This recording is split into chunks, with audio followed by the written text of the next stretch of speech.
बिस्मिल्लाहिर्रहमानिर्रहीम। बिस्मिल्लाहिर्रहमानिर्रहीम। Dear students, आज एक्सरसाइज 4.3 को हम स्टार्ट करने जा रहे हैं। इससे पहले मैंने आपको लेक्चर डिलीवर किया था, वो मेरे ख्याल से ऑनलाइन लेक्चर था उस दिन, तो वो हम लोगों ने 4.1 को कवर अप किया।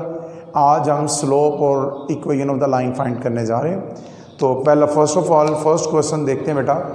पहला क्वेश्चन है कि find the slope and inclination of the line joining the points. Exercise है बेटा 4.3। क्वेश्चन नंबर 1, फर्स्ट पार्ट, दो पॉइंट हमें गिवन, एक पॉइंट हमारे पास 5, 11 और एक है -2, 4। तो पहले सबसे पहले हम इसकी स्लोप फाइंड करेंगे, slope of the line.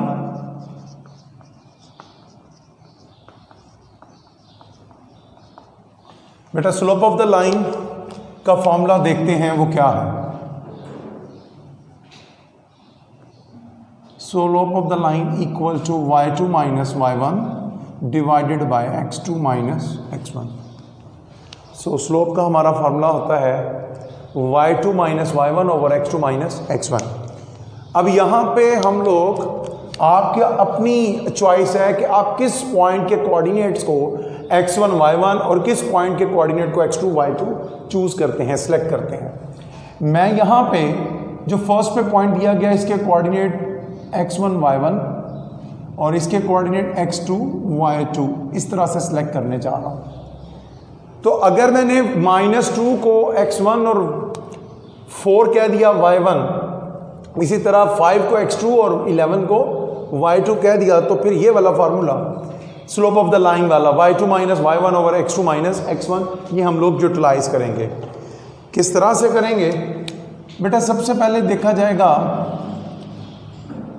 y2 11 minus y1 जी वो है आपका 4 divided by x2 minus x1, x2 is 5 minus x1 is -2। So simplification पे स्लोप ऑफ द लाइन को, जैसा आप जानते हैं कि m से रिप्रेजेंट किया जाता है। सिंबल क्या है इसका? अलामत m, तो m मैंने लिख दिया। तो यहां से 11 minus 4 it will be 7 minus minus plus, तो 7 5 plus 2 divided by 7 is equal to 1। So यहां से हमें मालूम हुआ slope of the line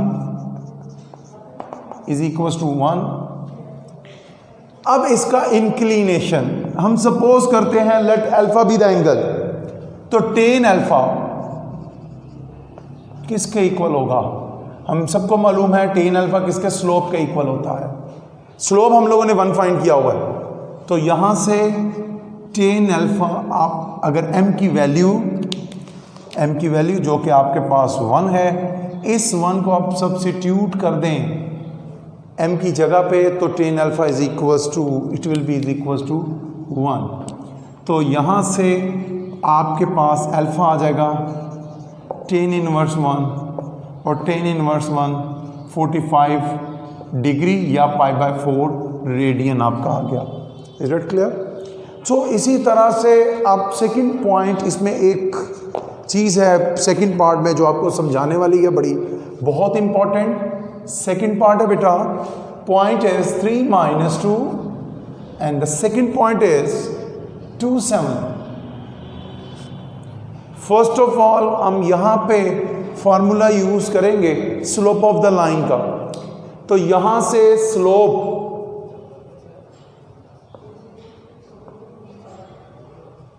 of the line जिसे m से रिप्रेजेंट करते हैं, अब मैं 7 को ले रहा हूं बेटा y2, तो ये आएगा 7 माइनस y1 आपका -2 divided by x2 2 minus x1 is 3। So m is equals to 7 plus 2, 2 minus 3 minus 1, so m is equals to 7 plus 2 9, 9 over -1 it can also be written as -9। तो आपका स्लोप आ गई -9। और हम सब जानते हैं tan अल्फा, अगर अल्फा उसका एंगल है इंक्लिनेशन है, तो टेन अल्फा किसके इक्वल होता है? स्लोप के, -9। अब यहाँ पे एक कंडीशन है कि ये एंगल तो हो सकता है, इंक्लिनेशन नहीं माइनस में हो सकता। यहाँ से बेटा गौर कीजिएगा, अगर एंगल फाइंड करेंगे तो नेगेटिव आएगा, जबकि वो इंक्लिनेशन नहीं, इंक्लिनेशन हमेशा काउंटर क्लॉकवाइज डायरेक्शन में, एंटी क्लॉकवाइज डायरेक्शन में मेजर किया जाता है। तो जो भी एंगल एंटी क्लॉकवाइज मेजर किया जाए, काउंटर क्लॉकवाइज मेजर किया जाए, वो पॉजिटिव लिखा जाता है। सो इसे पॉजिटिव बनाने के लिए मैं यूँ लिखूंगा, माइनस से आप मल्टीप्लाई कर दो, 10 minus alpha is equal to 9। अब यहाँ पे एक मेरे पास फार्मूला एग्जिस्ट कर रहा है, you all know that 180 minus alpha is equal to -10 alpha. ये यूं है कि ये आपका कोऑर्डिनेट प्लेन, ये आपका एंगल 180, और 180 माइनस अल्फा जो है ये किधर लाई करेगा? सेकंड, और सेकंड में 10 क्या होता है? सेकंड में 10 थीटा नेगेटिव होता है, तो इसलिए -10 अल्फा। ये हमारे पास फार्मूला, ये फार्मूला इधर पर सब्स्टिट्यूट कर देंगे, तो -10 अल्फा पे मैं लिख सकता हूँ 10 180 degree minus alpha is equal to 9। तो यहाँ से 180 minus alpha is equal to 10 inverse 9। यहाँ से dear students, I have no calculator and you have to calculate by using calculator। यहाँ से आप 10 इनवर्स 9 निकालेंगे, निकालने के बाद जो एंगल, फिर 180 माइनस अल्फा, अल्फा आप शिफ्ट राइट साइड पे कर दें, जो ये एंगल आएगा 10 इनवर्स 9 से वो आप लेफ्ट साइड पे शिफ्ट करेंगे, 180 से माइनस करेंगे, तो वो आपका एक एंगल आ जाएगा जो कि इंक्लिनेशन कहलाएगा।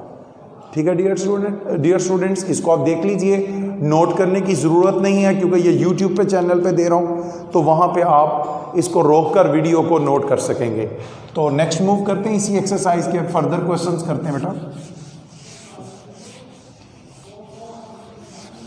चैप्टर 4 का एक एक क्वेश्चन आपको इंशाअल्लाह ताला करवाया जाएगा।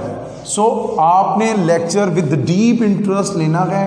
अभी 4.1 हुई है, 2 को नहीं मैंने कवर करवाया। 2 इजी एक्सरसाइज है, वही 3 और 4 को कंप्लीट करने के बाद हम लोग मूव करेंगे इंशाअल्लाह ताला 2 की तरफ। अब बेटा देखते हैं क्वेश्चन नंबर 2 को। क्वेश्चन नंबर 2 में कहता है in any triangle, let's say कि ये मेरी एक ट्राइंगल है, सपोज ये वर्टेक्स है, ए के कोऑर्डिनेट 8 6 दिए हुए हैं जी, बी है हमारे पास -4 2 और सी पॉइंट है, उसके कोऑर्डिनेट है -2 -6। What we have to find? We have to find the slope of each side of the triangle. First part, पहले ईच साइड को करते हैं जी। मैं आपको याद रखिएगा एक साइड करके दिखाऊंगा, इसी तरह फिर आप बाकी 2 साइड्स को करेंगे। ठीक है डियर स्टूडेंट्स, मैं आपको स्लोप ऑफ कोई सी, अगर आप जो लेट्स से मैं फाइंड कर लेता हूं BC,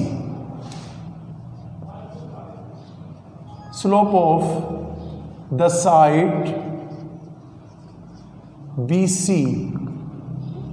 बेटा आप याद रखिएगा, आपने C को सेकंड में मेंशन किया तो C के कोऑर्डिनेट आप सपोज कर ले x2 y2 और B के कोऑर्डिनेट को x1 y1, तो अप्लाई कीजिएगा y2 माइनस y1।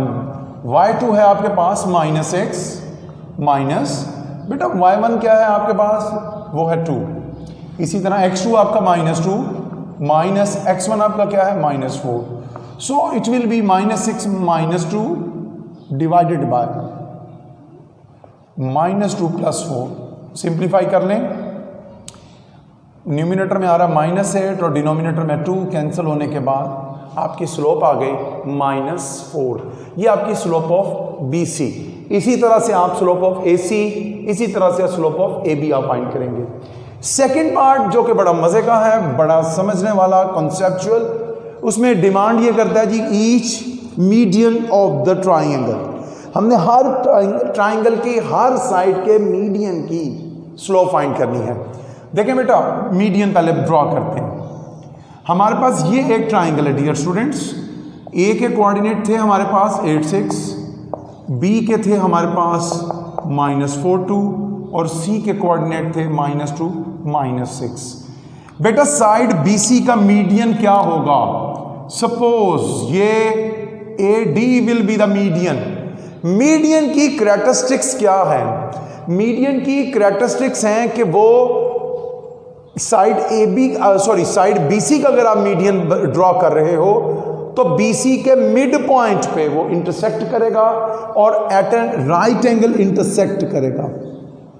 यानी कोई भी लाइन सेगमेंट या कोई लाइन किसी भी साइड का मीडियन उस वक्त बनेगी अगर वो मिड पॉइंट पे और 90 के एंगल पे इंटरसेक्ट करे। So AD will be the median of the side BC because AD is intersecting BC at a point D which is the midpoint of the side BC and at an angle of 90 degree.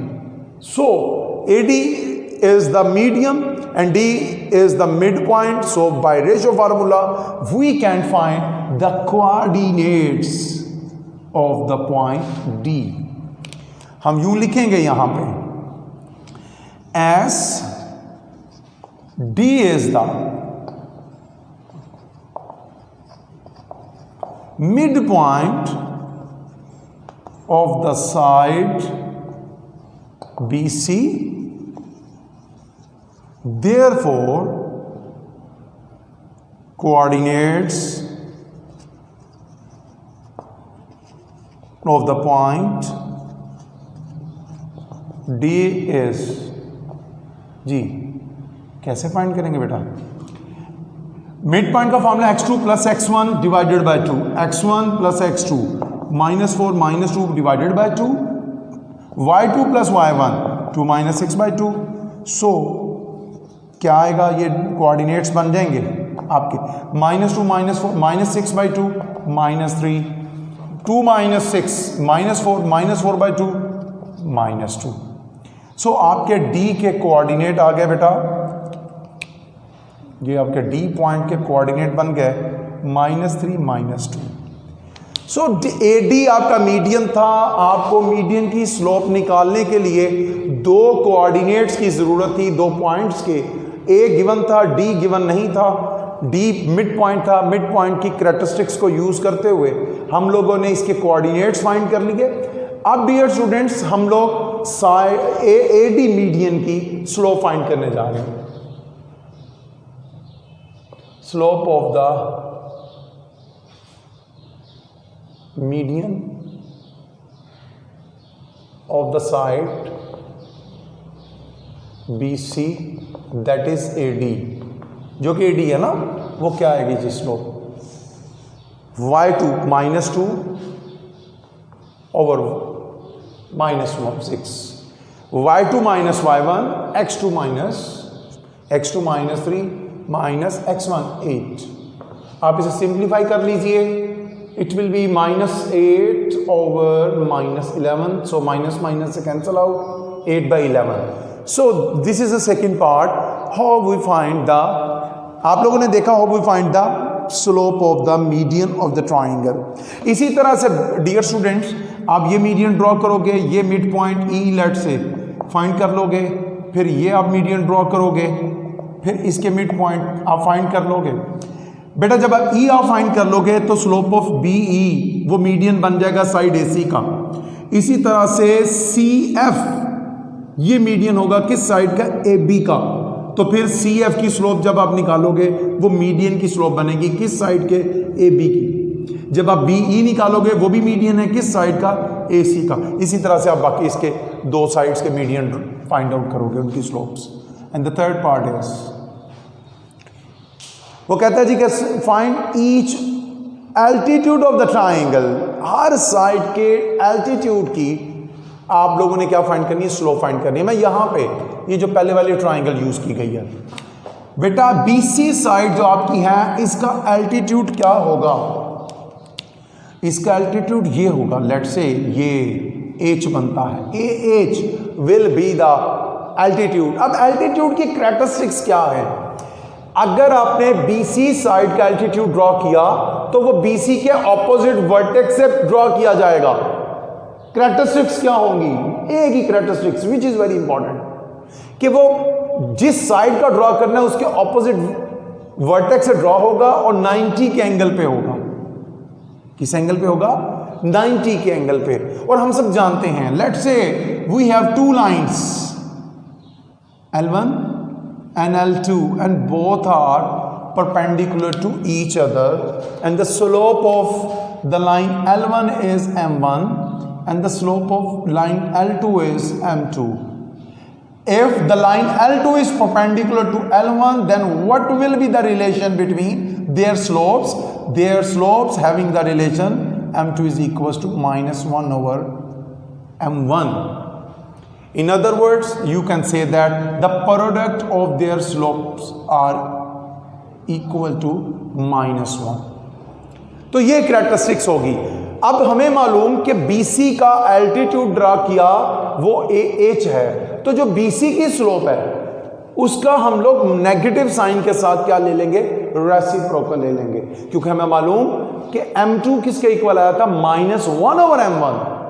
तो देखिएगा क्या लिखेंगे यहां पे? Slope of the altitude of the side BC वो किसके equal होगी? -1 over slope of the side BC। देखिएगा बेटा, BC की स्लोप हमारे पास मौजूद है जो कि हमारे पास है -4। सो ये आप इसकी वैल्यू पुट कर देंगे, -4 माइनस माइनस प्लस 1/4। तो एल्टीट्यूड की स्लोप आ गई 1/4। हम लोगों ने एक लेंथी क्वेश्चन था, उसे एग्जाम्पल के साथ एक साइड की एग्जाम्पल बनाते हुए सॉल्व किया। पहले साइड BC की स्लोप फाइंड की, फिर मीडियन ड्रॉ किया BC साइड का, उसका मिड पॉइंट निकाला, मिड पॉइंट निकालने के बाद मीडियन की स्लोप फाइंड की, उसके बाद हमने एल्टीट्यूड की डेफिनेशन को देखा और फिर एल्टीट्यूड को डिफाइन करने के बाद साइड BC के एल्टीट्यूड की स्लोप फाइंड की। तो डियर स्टूडेंट, इसी तरह अगर आपको साइड AC के एल्टीट्यूड की स्लोप फाइंड करनी हो तो क्या करेंगे आप? जो AC की स्लोप होगी नेगेटिव साइन के साथ उसका रेसिप्रोकल ले लेंगे। अगर आप AB साइड के एल्टीट्यूड की स्लोप फाइंड करना मकसूद है, अगर रिक्वायरमेंट है, तो क्या करोगे? नेगेटिव साइन के साथ साइड AB की स्लोप की स्लोप को नेगेटिव साइन के साथ आप रेसिप्रोकल ले लोगे। तो मूव करते हैं बेटा नेक्स्ट क्वेश्चन की तरफ।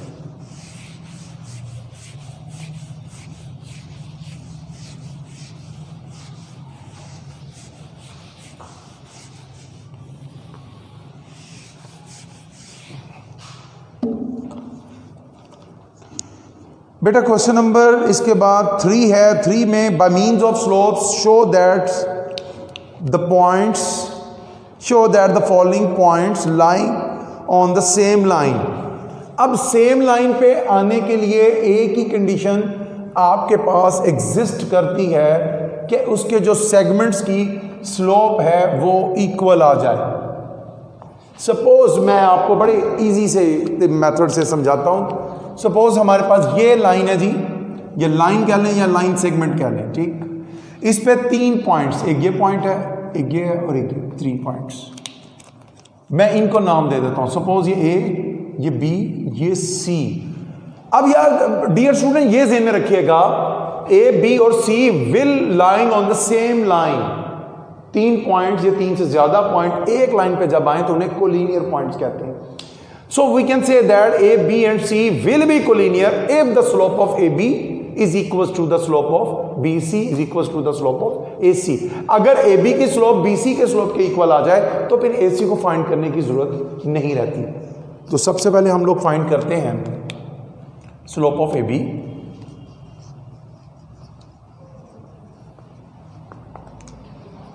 क्या आएगा? y2 माइनस y1, जो वो 3 है, -3 है तो प्लस हो गया, x2 माइनस माइनस प्लस, ऊपर 8/2 is equal to 4। So slope of BC M2, पहले वाले को M1 कह देता हूं, नेक्स्ट वाले को M2 is equal to 9 - 5 divided by 2 - 1। 9 - 4 over 1 is equals to 4। As we know that slope of AB is equals to slope of BC implies M1 is equals to M2, hence given points are lying on the same line. ऐसे points को क्या कहा जाता है? Collinear कहा जाता है. सो ये भी कहा जा सकता है. So A B C are the collinear points. Dear students, question number 4 इसमें हम करते हैं जी. कहता find K so that the line joining A B and C D, पहला point parallel, then find the value of K, perpendicular, then find the value of K. Question number 4 हमारे पास दो points, ए point है जी 7-3, B point है जी हमारे पास k-6, C point -4 और D point है -6-4. के find करना है. फर्स्ट पार्ट पैरेलल के केस में एंड सेकेंड इज परपेंडिकुलर के केस में. बेटा सबसे पहले तो स्लोप ऑफ ए बी,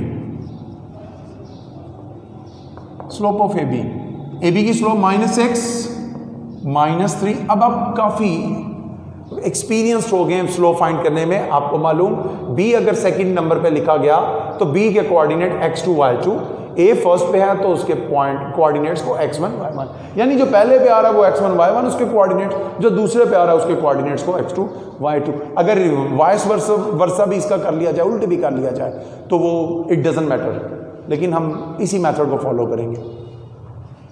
तो ये आपका आ गया k-7. तो डियर स्टूडेंट्स ये बन गया -9/k-7.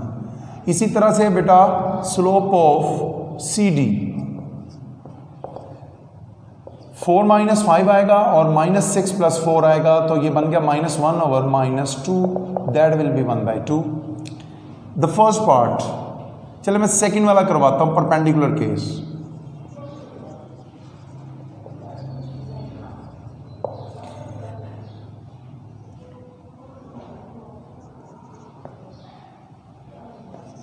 As given lines are perpendicular,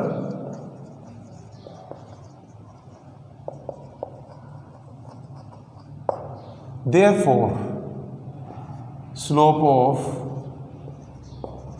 AB into slope of CD किसके इक्वल है? -1. स्लोप ऑफ AB क्या है? -9/k-7 और स्लोप ऑफ सी डी क्या है? 1/2 किसके इक्वल? -1. तो इसे सिंप्लीफाई कर लें बेटा आप लोग.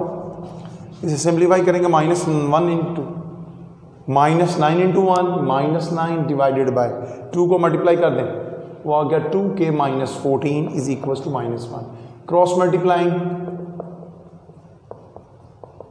2 के -14 राइट साइड पे मल्टीप्लाई हो गया, माइनस से आपने मल्टीप्लाई कर दिया तो 14 × 1 14 आ गया, ये आ गया -9, प्लस 14 शिफ्ट कर दें आप लोग तो माइनस हो जाएगा लेफ्ट साइड पे, तो -2 के किसके इक्वल आ गया? -14 -9, ये आपके आ गया -23. माइनस से आप कैंसिल कर दें तो 2k = 23, यहाँ से k आ गया 23/2. So this is the value of k. Dear students, आपने देखा कि अगर परपेंडिकुलर हों तो हमने कैरेक्टरिस्टिक यूज़ की कि उनकी स्लोप्स का प्रोडक्ट -1 होगा. -1 रखते हुए हमने इनको सिंप्लीफाई किया और k की वैल्यू फाइंड कर ली. इसी तरह डियर स्टूडेंट्स, अगर पहले वाला पार्ट देखा जाए पैरेलल का case, if the lines are parallel then slope of AB should equal to slope of CD. That is quite simple as compare to perpendicular case. So वो डू योरसेल्फ.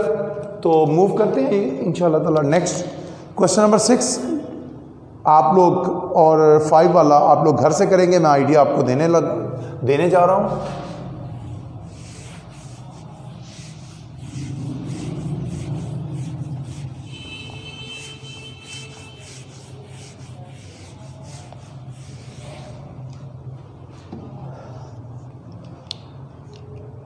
क्वेश्चन है बेटा, question number 5 में you slopes show that the vertices A61 and B27 and C -6 -7 form a right angle triangle. Right angle triangle, such a triangle in which there is an angle of 90 degree. भाई ये देखें, ये आपकी अगर एक right angle triangle है, इस vertex पे अगर आपका 90 का एंगल है, तो फिर जो ये स्लोप होगी इस लाइन की और इस लाइन की, ये दोनों साइड्स परपेंडिकुलर, अगर ये दो साइड्स परपेंडिकुलर नजर आ रही हैं तो इनकी प्रोडक्ट स्लोप्स की वो -1 के इक्वल होगी। हमने यही साबित करना है कि इन वर्टिसेस के साथ तीनों साइड्स की स्लोप फाइंड की जाए तो कोई सी दो का प्रोडक्ट आपका -1 के इक्वल आता है। सो सबसे पहले स्लोप ऑफ AB वो आप देखें 7 -1 over 2 -6 या आ गया 6 over -5। 7 -1 6 हो गया, 2 माइनस ये आपका 4 आ गया, सॉरी, तो ये आ गया -3/2। कैंसिल करने के बाद आपने स्लोप ऑफ AB निकाला, अब स्लोप ऑफ BC में आप देखेंगे तो -7 -7 आ जाएगा, -6 -2 डिवाइडेड बाय -14 बाय -8 माइनस से कैंसिल कीजिए तो 2 7s और 2 4s 7/4 आ गया। अब आप फाइंड कर लीजिए स्लोप ऑफ AC, यह आ गया -7 -1 -6 -6, यह आ गया ऊपर न्यूमिनेटर में आपका -7 -1 से आप -8, यह -12 माइनस से कैंसिल। ठीक, अब आप ज़रा देखिएगा स्लोप ऑफ AB, इसे आप मल्टीप्लाई कर दें स्लोप ऑफ AC से, देखें क्या बनता है। तो बेटा ये हम लोग देख रहे थे कि आपका slope of AB into slope of AC, AB का स्लोप हमारे पास मौजूद है -3/2 और स्लोप ऑफ AC हमारे पास मौजूद है 2/3। हमने इनकी वैल्यूज़ को सब्स्टिट्यूट किया, 3 3 से कैंसिल, 2 2 से कैंसिल, तो it will be equal to -1। We know that if the product of the slope of two lines is equals to -1, then these two lines are mutually perpendicular। तो हमें यह मालूम हुआ कि AB is perpendicular to AC। अब देखिए common vertex कौन सा है दोनों में, A, so it means A right angle पे आएगा, B कहीं पे और C यहाँ पे आ जाएगा।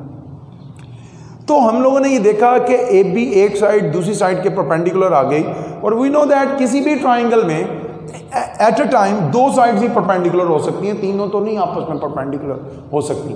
सो हमें यह मालूम हुआ कि ट्राइंगल ABC में, इस ABC ट्राइंगल में एक एंगल 90 डिग्री का है। अगर एक एंगल 90 डिग्री का है, hence the given triangle will be a right angle triangle. Dear students, question number 6 और 8 होमवर्क है आपका, होमवर्क कीजिएगा। अब मूव करते हैं क्वेश्चन नंबर 7 पे, और जो कि आज के लेक्चर का मेरा आखिरी क्वेश्चन होगा, और कल का जो लेक्चर होगा क्वेश्चन नंबर 9 10 करेंगे और ऑनवर्ड आगे मूव करेंगे। 21 तक मेरा प्लान होगा कि कोशिश करूं कि कवर कर दूं, कल मैं 2 लेक्चर्स रिकॉर्ड करवा दूंगा आपके लिए। तो हम लोग देखते हैं इस क्वेश्चन नंबर 7 को। बेटा अभी तक जितने क्वेश्चंस किए शॉर्ट क्वेश्चंस के हवाले से सारे बहुत इंपॉर्टेंट थे। The points A, B, C are the consecutive vertices of a rhombus। अब ये बड़ी इंपॉर्टेंट चीज है कि रोम्बस क्या चीज होती है। सब इस क्वेश्चन को वो कोई भी स्टूडेंट नहीं कर पाएगा जिसे रोम्बस की डेफिनेशन का के बारे में आइडिया नहीं है, कॉन्सेप्ट नहीं है। तो रोम्बस डियर स्टूडेंट ऐसी कोऑर्डिनेटर जिसकी चारों साइड्स आपस में लेंथ में बराबर होंगी। बड़ी इंटरेस्टिंग बात, हमारे पास साइड एक AB के A वर्टेक्स के हैं कोऑर्डिनेट 1 -2, B के 3 -1, C के 6 3, D बेटा 4th वर्टेक्स मालूम करना है तो मैं सपोज कर लेता हूं let x y be the coordinates of the vertex D, of the fourth vertex. तो हम रोम्बस को डिफाइन कर रहे थे। Rhombus is a quadrilateral in which all the four sides are equal in length. Is it clear? तो आपके ज़हन में फौरन से पहले ये क्वेश्चन आ रहा है कि स्क्वायर किसे कहते हैं। फिर स्क्वायर क्या है? स्क्वायर में बड़ी मज़े की बात है कि ये चारों लेंथ जो साइड्स की हैं ये इक्वल तो होती हैं कि ए बी की जो लेंथ है वो बी सी की और डी सी की और ए डी की, ये चारों आपस में इक्वल होंगी, लेकिन इनका हर इंटीरियर एंगल 90 डिग्री का होता है। गौर से सुनिएगा, स्क्वायर में आपके पास हर इंटीरियर एंगल 90 डिग्री का है। चारों साइड्स रोम्बस की भी इक्वल है आपस में। ए बी की लेंथ जो होगी वो बी सी की, डी सी की और ए डी की, ये चारों इक्वल होंगी, लेकिन ये रोम्बस स्क्वायर नहीं, लाजमी नहीं स्क्वायर हो। रोम्बस के इंटीरियर एंगल 90 डिग्री नहीं होते। अगर 90 डिग्री बन जाए तो रोम्बस फिर स्क्वायर ही बन जाएगा। तो हम ये कह सकते हैं हर स्क्वायर रोम्बस होता है, लेकिन हर रोम्बस स्क्वायर नहीं हो सकती। रोम्बस स्पेशल टाइप है। इसमें क्या है, दोबारा से चारों साइड्स बराबर होंगी, लेकिन एंगल का 90 डिग्री होना लाजमी नहीं। अगर 90 डिग्री बन जाए तो रोम्बस को फिर हम स्क्वायर कहेंगे, फिर वो रोम्बस क्या बन जाएगी, स्क्वायर बन जाएगी। रोम्बस भी क्वाड्रिलेटर है, स्क्वायर भी क्वाड्रिलेटर फैमिली से ही है। तो बेटा हम लोग ए डी के कोऑर्डिनेट एक्स वाई फाइंड करेंगे। वो यूं, स्लोप ऑफ ए बी आपको पहले फाइंड करना पड़ेगा।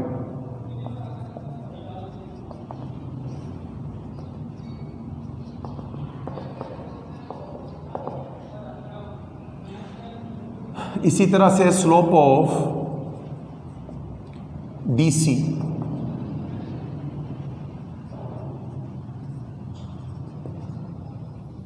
Slope of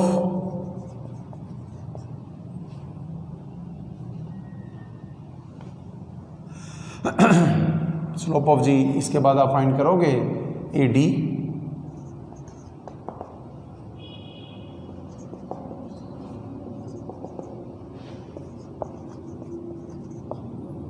slope of B C, B C में सी के कोऑर्डिनेट आप x2 y2 रख दें। तो डियर स्टूडेंट्स ये y-2 है ना, यहाँ पे आ गया आपका 4/3।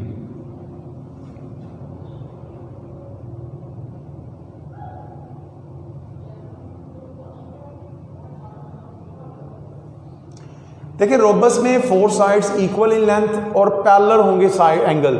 जितना एंगल इंटीरियर ये है, ये वाला इक्वल और ये इसके इक्वल। तो अगर ऐसा है तो स्लोप ऑफ ए बी किसके इक्वल होगा, ए बी की स्लोप डी सी के इक्वल होगी। Slope of A B is equal to slope of D C. Slope of A B क्या है बेटा, वो हमारे पास मौजूद -3/4 और डी सी की स्लोप हमारे पास मौजूद है 3 - y/6 - x क्रॉस मल्टीप्लाइंग।